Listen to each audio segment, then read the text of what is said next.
Everything's falling apart. Hey, it's Andrew J. This one's gonna be an up-close personal video because we're doing masculine cosplays for the Babyfaced. With a lot of masculine cosplays, characters are very angular. I tend to lean towards makeup that just accentuates your features because you want to like utilize what you have. If we have baby faces, utilize that softness. You don't always have to hollow your face out in order to look masculine. I feel like using the structure like you have, amplifying all your features, is ultimately what's gonna pull together the best like makeup look in the end. Something you can feel confident in, something that really showcases your features and like the composition of your face the best. Starting with primer and eye primer. In general, you always want to build on a good base. It sucks when you're doing makeup on like a really cracked, dry, rough skin day. And texture of the skin is very normal. Makeup's gonna look like makeup on the skin. But you want to try and smooth and moisturize your face to the best of your ability, especially when doing masculine makeup because you're gonna be putting on, in general, less product. I normally do. I like to do my base as normal.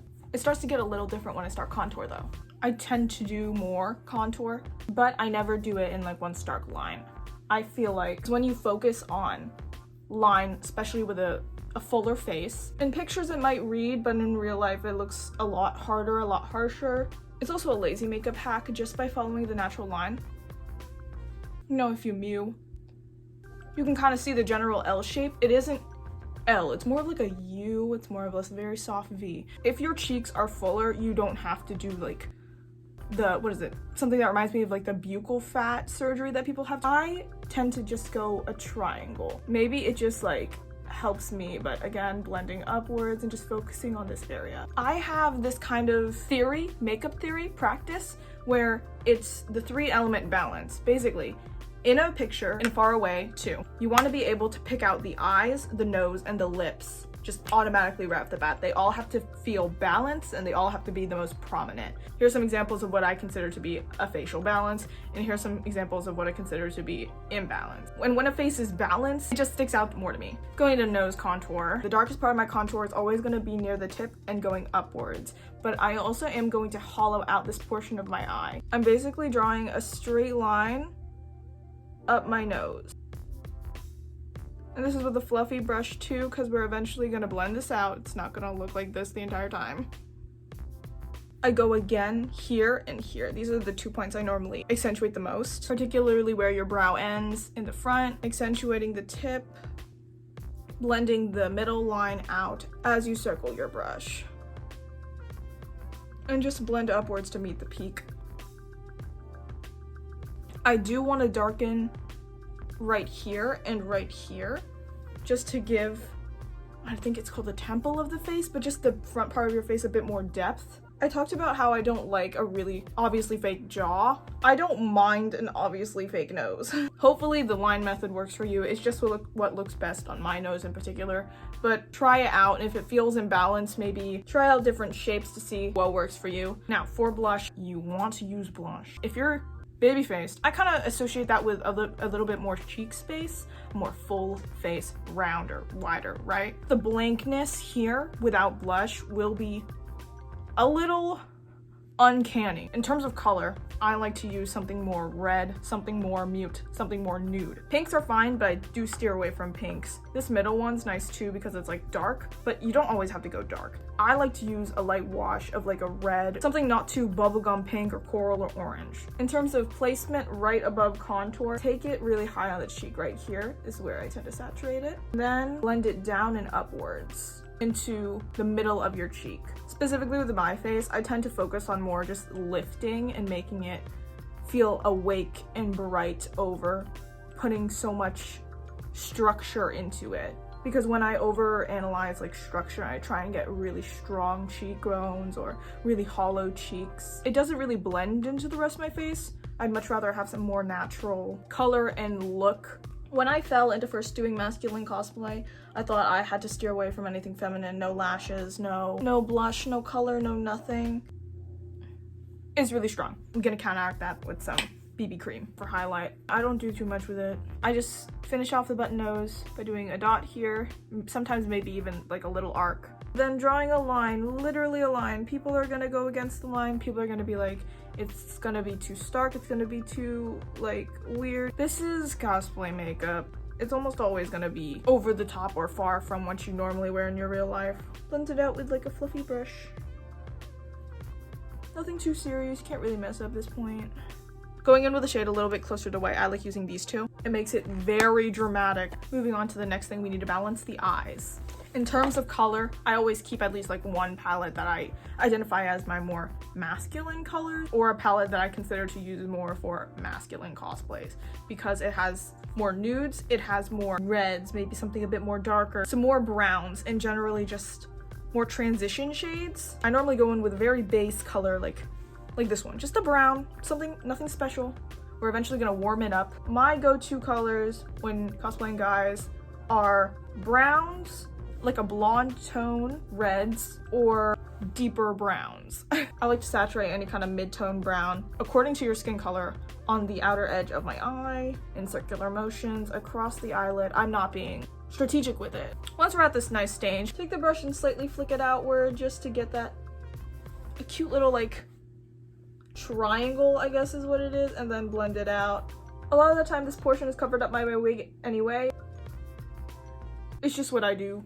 This is also a very easy way to guide where your eyeliner is going to go before you start putting on eyeliner, just so you have a general idea of if it's going to be even, if it looks even, because if you can look at your eyeshadow and how it's kind of dragging upwards just with the natural contour of your face, you can draw more symmetrical lines. Go in with that same shade underneath my eye, just all around, saturated on the outer edges though. With that extra cheek space especially, I feel like utilizing makeup underneath the eye will minimize the space between the eye and the mouth and just the general prominence of the cheek. So under eye makeup can help decrease that space. Once you have that, go in with a darker brown shade and switch to a darker brown, a darker red, and then focus that on the triangle on the outside of the eye. So basically pat it on the outer half of your lid and then blend it out in the same way, upwards motions, slowly traveling outside of your eye and to the brow tail. There. Swoop. And once we're there, we're gonna go directly under the space that we saturated our contour, just like right here, because we're gonna add more depth. And I do smaller motions here, just like this. Up, down, up, down, up, down, just to add depth to this little pocket of the eye. This also widens the eyes horizontal wise. This is also another thing where it gives the like illusion of more structure in the face. Dark, light, dark again. Like a sandwich. I tend to go in towards the nose bridge too, because then that also slims the nose down. Now that we are here, take that same shade, but only focus it on the outside of your eye at the bottom.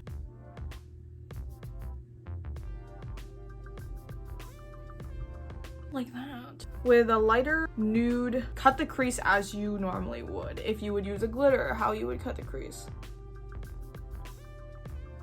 And if you don't know how to cut a crease, basically imagine your eyelid is a semicircle and you want to fill in half of that semicircle with a color of your choice. You can kind of see the difference right off the bat. I like using matte shades because it makes the look more effortless. Because with guy cosplays that aren't JoJo characters, I want to try and hide the fact that I am using more products on them just to make faces look more natural. You can add glitter to underneath the eye. Picking a subtler, more golden champagne shade. I like to scrunch up my eyes like this. I know a lot of people go against it, but that's just how my eye naturally falls when I smile. I'll like put it in the little bump that it creates. I swear we're gonna take care of this wig soon. Going into eyeliner, I'm gonna use my eyeshadow as a blueprint, but focus on moving outwards instead of upwards.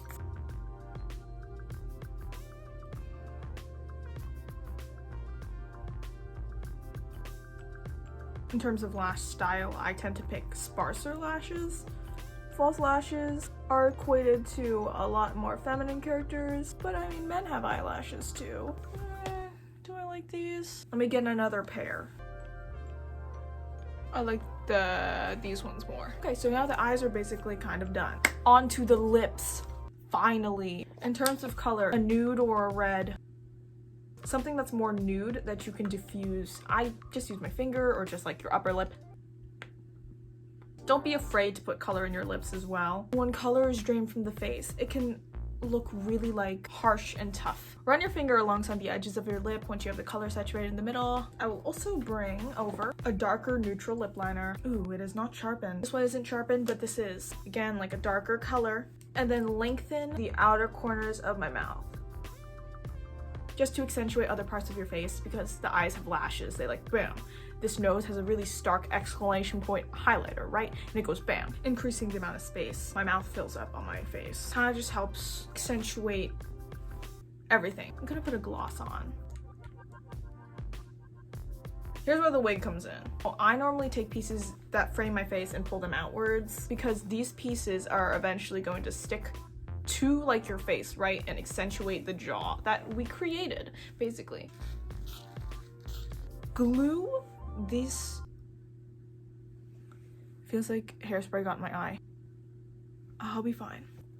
And then spray going downwards. And here we are. We're done. Just for half my face to be covered anyway. But this was masculine cosplay / makeup for the baby face. Also, tips for wig. It's good to have a wig that has volume, right? To offset the roundness in the face. Something that will really give a poof or some kind of angle. That's why a lot of my wigs, they're curled. Even though characters aren't normally supposed to have curled wigs. Like this one. This is a very interesting take on Louis Voyager's hair. Of course, it isn't styled to the max, but I normally like to give bangs because it minimizes my face. It makes it look nice and small and tiny. In terms of masculine posing, at least facial posing, I relax my eyes. With girls, I tend to open my eyebrows, tend to raise my eyebrows and open my eyes and give them more of like a smile. Guys, you already know, I like to relax my face because I have like an RBF, right? Kind of like utilize that. Also, I utilize bangs a lot to cover my forehead, first of all, but it gives a little bit more like, how do I put it? Mystery, I guess. I love bangs. I give bangs to basically any character. Even though they don't have bangs, I give bangs. I hope you guys aren't too disappointed with the fact that this makeup isn't necessarily masculine. I just like doing feminine makeup, and I feel like this is a good combination between traditionally feminine makeup and masculine cosplay makeup that a lot of people do. This is just what I consider to be masculine for me. Thank you so much for being here. Have a happy JoJo day, everybody, and I will see you all in the next one. Bye!